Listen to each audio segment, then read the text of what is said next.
अस्सलाम वालेकुम अंकल जी, अज असी व्लॉग बना रहे हैं तुहाडी जिंदगी ते और चाय तुसीं किवें बनाते ठीक हो गया जी। सारा कुछ आज तुम्हारे सामने हुन चाय बन रही है। अच्छा जी, ये देखें जी, चाय के लिए ये दूध निकाल रहा है बकरी का। और आज मैं ये मेरा जो व्लॉग है स्पेशली ये बकरियों के दूध की चाय का व्लॉग है।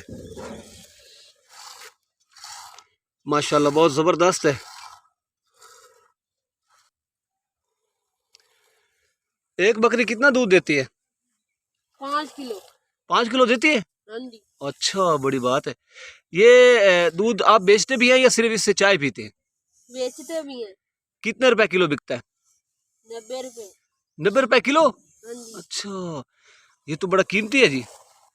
अच्छा, कितना डेली का आप बेचते हैं? 25 किलो डेली? जी। सिर्फ चाय बनाते हैं या वैसे दूध पीते हैं? सिर्फ चाय बनाते हैं। दूध वैसे पीते नहीं? नहीं, वो क्यों? वो हम नहीं पीते। गाय मझ भैंस का वो दूध पीते हैं। मोटे तो फिर भी नहीं है, इतना दूध पीते हैं। सारा दिन बकरियां चाह रहे होते हैं। अच्छा, इसलिए मोटे नहीं हो रहे? हाँ जी। नहीं तो आप दूध पिया करें ना, अगर मोटा होने का अगर शौक है आपको तो जी। दूध पीना चाहिए आपको। हाँ जी, दूध तो पीते हैं पर सारा दिन बकरियों के साथ चल चल के दर्द होता है शाम को। थक जाते हैं। हाँ जी। आप स्कूल क्यों नहीं पढ़े?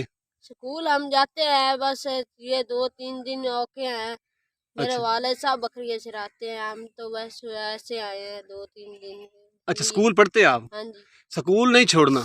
स्कूल नहीं हम छोड़ते। कौन सी क्लास में पढ़ते हैं? 7 में। किस स्कूल में?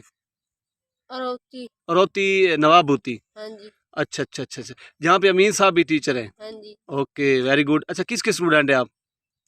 हम सर वो तो ना की नहीं, आप बताएं। ਹੁਣ ਜਾਣਾ ਜੀ ਅਸੀਂ ਸਕੂਲ ਵਿੱਚ। ਅੱਗੇ ਇੱਥੇ ਪੜ੍ਹਦੇ ਰਹੇ ਤੇ ਹੁਣ ਉਧਰ ਨੂੰ ਜਾਣਾ। ये चाय के लिए चूल्हा तैयार हो रहा है जी, हाँ जी। क्योंकि बिल्कुल जो खालिश दूध होता है उसमें थोड़ा पानी मिक्स करना पड़ता है। अच्छा चाचा जी, एक गाल तुहाडे कोल पुछनी है। जिंदा बच्चा स्कूल ना जावे, हाँ जी। हाँ जी। ओनू मां बाप आंदा तैनू मैं बकरियां बना देनियां। ਉਹ ਜੀ ਇੱਕ ਗੱਲ ਬਣੀ ਹੋਈ ਹੈ ਵੀ ਠੀਕ ਹੈ ਜੀ, ਇੱਥੇ ਬੱਕਰੀਆਂ ਵਾਲੇ ਆ ਜਾਂਦੇ ਨੇ ਜਾਲੀ, ਤੁਹਾਨੂੰ ਵੀ ਬੱਕਰੀਆਂ ਬਣਾ ਦੇਣੇ, ਬੱਕਰੀਆਂ ਚਰਾਈਂਦੇ ਬਤਿਆ। ਲੇਕਿਨ ਜਿਹੜਾ ਹੁਣ ਵਕਤ ਜਾ ਰਿਹਾ हाँ जी। ਜੀ, ਉਹਦੀ ਮੈਫੇ ਮੈਟਰ ਤਲੀਮ ਨੂੰ ਹੋਵੇ ਤੇ ਬੱਕਰੀ ਵੀ ਨਹੀਂ ਚੱਲਦੀ ਜੀ। ਹੁਣ ਦਾ ਜੀ ਸਟੋਰ ਤੇ ਦਵਾਈ ਟੀਕਾ ਲੈਣ ਵਾਸਤੇ हाँ जी, ਅਨਪੜ੍ਹ ਤਾਂ ਕਿਵੇਂ ਜਾ ਕੇ ਲੈਸੀ ਕੀ ਦੱਸੇ ਸੀ ਜੀ ਮੈਨੂੰ ਕਿਹੜਾ ਟੀਕਾ ਦਿਓ। मतलब पढ़ा लिखा होना जरूरी ਜੇ है। ਹੁਣ ਗੋਲੀ ਦੇਵਣੀ ਹੋਵੇ ਉਹਨੂੰ ਸ਼ੇਰ ਮਾਰ ਕੇ ਤੇ ਡੈਸਪਰਿਨ ਦਿੱਤੀ ਖੜੋ ਹੋਵੇ। अच्छा जी। ਇਹ ਜੀ ਪੜ੍ਹਿਆ ਲਿਖਿਆ ਹੋਇਆ ਜਾਨਵਰਾਂ ਵਾਸਤੇ ਵੀ ਜ਼ਰੂਰੀ ਹੈ। अच्छा, मतलब हुण पढ़े लिखे तो बगैर बकरियां नहीं चरा सकते। ठीक ਬੱਕਰੀਆਂ हो ਵਾਸਤੇ ਵੀ ਜੀ ਪੜ੍ਹਿਆ ਲਿਖਿਆ ਬੰਦਾ ਹੋਣਾ ਚਾਹੀਦਾ।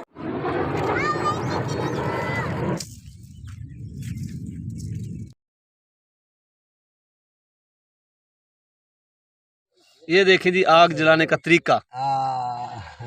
मिठा पत्ती जी भाई डाल दिया, तो चेक करके होर पा लिया।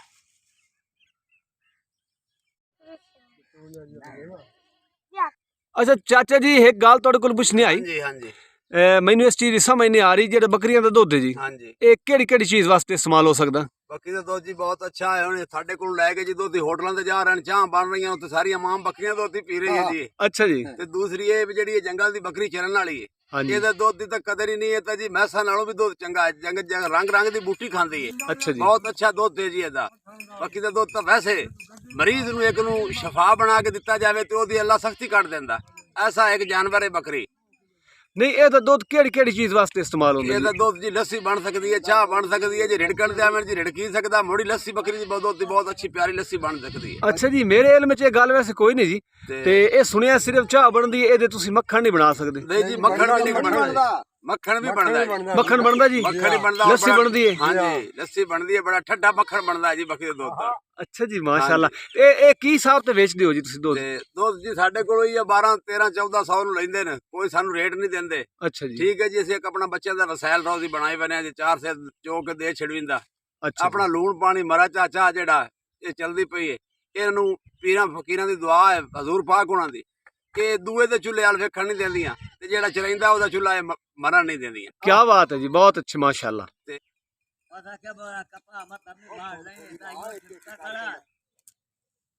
ਇਹ ਮੱਝੀ ਵਾਲੀ ਜਿਹੜੀ ਚਾਹ ਹੈ, ਬੱਕਰੀਆਂ ਦੀ ਚਾਹ ਹੁਣ ਦੇਖ ਕਿਵੇਂ ਬਣਦੀ ਆ।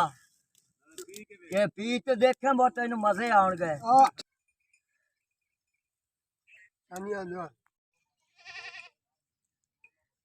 कि सुबह नाल किस टाइम निकलते हो बकरियां 8 लैके? ਵਜੇ ਜੀ 8 ਵਜੇ 8 बजे जी। 8 ਵਜੇ ਨਿਕਲਨੇ ਆ ਜੀ। ਸਾਰਾ ਦਿਨ ਇਹਨਾਂ ਦੀ ਚਰਾਈ ਕਰਿੰਦੀ ਹੈ। अच्छा जी। ਸਾਰਾ ਦੇ ਬਾਹਰ ਚਰਾਈਨੇ ਆ, ਕਦੀ ਨਾਰ ਤੇ ਕਦੀ ਦਿਹਾਤ ਚ ਕਿਆਰਿਆਂ ਤੇ ਬਿਰਾਵਾਂ ਤੋਂ ਪੁੱਛ ਕੇ ਜੇ ਕਿਤੇ ਕਿੱਕਾ ਤੋਂ ਡਿੰਗਰ ਲਾਵਣੇ ਉਹ ਲਾ ਲੈ ਤੇ ਸਾਰਾ ਦੇ ਚਰਿੰਦੀਆਂ। ਸ਼ਾਮੀ 6 ਵਜੇ ਸਾਡੀ ਵਾਪਸੀ ਹੁੰਦੀ ਹੈ ਘਰ। ਤੇ ਖਾਣੇ ਛਾਣੇ ਦਾ ਦੁਪਹਿਰ ਨੂੰ ਕੀ ਕਰਦੇ ਹੋ ਜੀ? ਬਸ ਜੀ ਖਾਣਾ ਘਰੋਂ ਲੈ ਕੇ ਵਿੰਦਾ ਨਾਲ अच्छा जी। ਬਾਹਰ ਖਾ ਲੈਂਦਾ। ਚਾਹ ਹੁਣ ਬਣ ਰਹੀ ਹੈ ਤੇ ਉਹ ਜੀ ਪੀ ਲੈਣੀ। 6 ਵਜੇ ਜਾ ਕੇ ਸ਼ਾਮੀ ਮੁੜ ਘਰ ਜਾ ਕੇ खाना खावना। कितना खूबसूरत कलर है। हाँ खालिस दूध की चाय का अपना ही मजा है। ये देखें जी, ये चाय तैयार हो चुकी है और अब ये उतार ली नीचे। Very beautiful, so nice. ये मेरे बुजुर्ग पी रहे हैं अब चाय। मैंने भी चाय पी है, बहुत मजा आया है।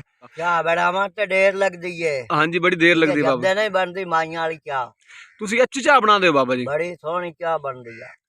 ਤੇ ਦੂਸਰਾ ਜ਼ਿਆਦਾ ਚਾਹ ਨੁਕਸਾਨਦੇਹ ਤਾਂ ਨਹੀਂ ਹੁੰਦੀ ਜੀ? ਨਾ ਨਾ ਨਾ ਅੱਛਾ ਜੀ। ਨਹੀਂ, ਇਹ ਅੰਗਰੇਜ਼ਾਂ ਆਪਾਂ ਨੂੰ ਚਾਹ ਤੇ ਲਾਇਆ ਹੈ ਜੀ। ਸੁਣਿਆ ਚਾਹ ਨੁਕਸਾਨਦੇਹ ਹੈ ਜੀ। नहीं जी, आज तो दिन तक कोई नहीं सुना। ਸਾਨੂੰ ਤਾਂ ਕੋਈ ਨਹੀਂ ਨੁਕਸਾਨ ਦਿੱਤਾ ਸੋ। ਅੱਛਾ ਜੀ, ਹਾਂ ਚਲੋ ਬੜੀ ਗੱਲ ਹੈ ਜੀ। ਅਸੀਂ ਦਿਹਾੜੀ ਦੇ ਵਿੱਚ 5 ਵਾਰੀ ਪੀਨੇ, ਸਾਨੂੰ ਤਾਂ ਕੋਈ ਨੁਕਸਾਨ ਨਹੀਂ ਦਿੱਤਾ। ਅੱਜ ਦੇ ਦਿਨ ਤੱਕ ਇਹ ਵੀ ਨਹੀਂ ਸੁਣਿਆ ਵੀ ਚਾਹ ਪੀ ਕੇ ਕੋਈ ਮਰਿਆ। ਇਹ ਜਿਹੜਾ ਜੀ ਇਹ ਆ ਲਾਇਆ ਨਾ, ਇਹ ਚਾਹ ਤੇ ਅੰਗਰੇਜ਼ ਨੇ ਹਾਂਜੀ। ਹੁਣ ਨੂੰ ਮੁਲਕ ਤੁਰ ਜਾਂਦਾ ਜੇ ਇਹ ਚਾਹ ਨਾ ਹੁੰਦੀ। ਆ ਜਿਹੜੇ ਡਾਲਟੇ ਤੇ ਤੇਲ ਵਾਲੇ ਗਾਲਿਆ ਵਿੱਚ ਜੋ ਆਪਾਂ ਖਾਂਦੇ ਆ, ਹਾਂਜੀ, ਕੋਈ ਕਿਸੇ ਕਿਸਮ ਦਾ ਕੋਈ ਕਿਸੇ ਕਿਸਮ ਦਾ, ਇਹ ਚਾਹ ਇਹ ਦਾ ਇੱਥੇ ਕੰਮ ਕੋਈ ਨਹੀਂ।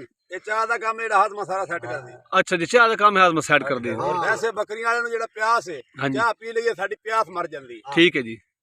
ਤੁਹਾਡੀ ਜ਼ਿੰਦਗੀ ਵੈਸੇ ਹੈ ਹੀ ਥੋੜੀ ਮੁਸ਼ਕਿਲ, ਕਿਉਂਕਿ ਤੁਸੀਂ ਤਾਂ ਨਿਕਲਣਾ ਹੈ, ਬਾਰਿਸ਼ ਆ ਸਕਦੀ ਹੈ, ਤੂਫਾਨ ਆ ਸਕਦਾ ਹੈ, ਫਿਰ ਤੁਹਾਨੂੰ ਮੈਨੇਜ ਕਰਨਾ ਬੜਾ ਮੁਸ਼ਕਿਲ ਹੈ ਜੀ। ਸਾਰਾ ਦਿਨ ਗਰਮੀ ਚ ਰਹਿਣਾ।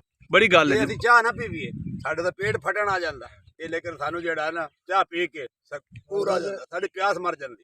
ਚਲੋ ਬੜੀ ਗੱਲ। ਬੜੇ ਬੜੇ ਆਉਂਦੇ ਨੇ ਹਵਾ ਦੇ, ਹਾਂਜੀ, ਨੇਰ ਵੀ ਚੱਲਦੇ ਆ, ਬਾਰਿਸ਼ਾਂ ਵੀ ਚੱਲਦੀਆਂ ਨੇ। ਬਾਜਾ ਥੋ ਇਹੋ ਜਿਹਾ ਸਾਨੂੰ ਮੂਹਰੇ ਆ ਜਾਂਦਾ, ਨਾ ਪਾਣੀ ਲੱਭਦਾ ਪੀਣ ਨੂੰ, ਹਾਂਜੀ ਨਾ ਖੜਨ ਨੂੰ ਬਾਹ ਲੱਭਦੀ ਆ। ਉਹ ਫਿਰ ਧੁੱਪ ਤੇ ਤੁਰਨਾ ਪੈਂਦਾ ਸਾਨੂੰ। जी। आज आपने मुझे चाय बनाने का तरीका भी बताया, कैसे बनाते हैं। आपने अयालियों की ज़िंदगी के बारे में भी बताया और ये मेरी वीडियो बहुत दूर तक जाती है, बहुत लोग देखते हैं। आज विलेज व्लॉग के ऊपर काफ़ी देर यहाँ पे मेहनत की है हमने। चाय बनाने से लेकर पीने तक हमने आपको ये व्लॉग दिखा दिया। वीडियो अच्छी लगे तो कमेंट सेशन में ज़रूर मुझे बताइएगा और मेरे चैनल को सब्सक्राइब कीजिएगा।